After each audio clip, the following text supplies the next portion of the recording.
The International Convention for Safe Containers, CSC, sets out regulations aimed at ensuring the safe handling, stacking, and transport of containers used in international trade. Adopted in 1972, the CSC Convention has a comprehensive framework divided into several key regulations.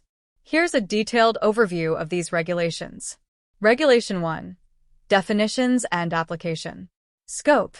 It specifies that the CSC applies to all freight containers used in international transport, excluding those designed specifically for air transport. Key definitions includes definitions of terms such as safety approval plate, examination, etc. Regulation 2. General provisions. Safety approval. Containers must be approved for safety by an authorized organization. Once approved, a safety approval plate containing relevant technical data is affixed to the container. Reciprocal acceptance. Approval granted by one state is recognized by other states, minimizing safety control formalities during international transport. Regulation 3. Testing, inspection, and approval. Testing procedures.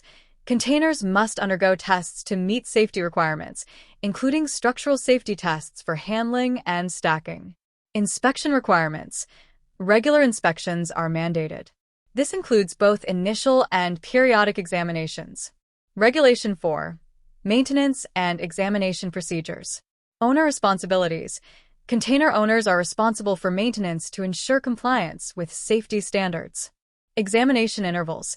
Specifies intervals for periodic examinations, which are typically at least every 30 months. Regulation 5.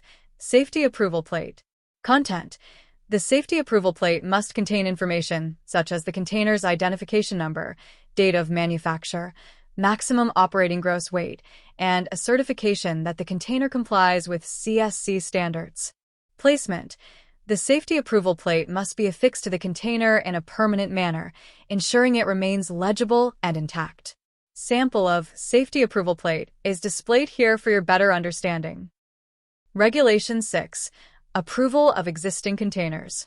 Transition provisions provides guidelines for the approval and marking of containers that were manufactured before the entry into force of the CSC Convention. Plating requirements. Existing containers must be retrofitted with safety approval plates that meet CSC standards. Regulation 7.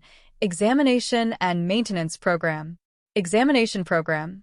Container owners must establish an examination program that includes both periodic inspections and maintenance schedules. Documentation and records. Detailed records of examinations and maintenance must be maintained and made available for inspection by relevant authorities. Regulation 8. Operational requirements. Handling and stacking. Containers must be handled and stacked in adherence to specified load limits and handling procedures. Transport regulations. Specifies requirements for transporting containers by sea to prevent accidents and ensure safety during transit. Regulation 9. Modifications and repairs. Approval for modifications. Modifications or repairs to a container must be approved. Records of all modifications to be available for inspection. Regulation 10. Use of new technologies. The CSC encourages the use of new technologies and innovative practices to enhance container safety. Technical annexes. Annex I. Test procedures and requirements. Structural tests. Specifies the procedures for conducting structural safety tests, including load-bearing tests for stacking and racking. Weatherproofing tests. Includes requirements for ensuring containers are weatherproof and can protect their contents from environmental factors. Annex 2. Structural safety requirements. Strength and durability. Details the minimum strength and durability requirements for container materials and construction. Dimensional standards. Ensures that containers meet standard dimensions for interchangeability and compatibility with transport equipment. Thank you for watching the video. For more marine topics, please subscribe the channel.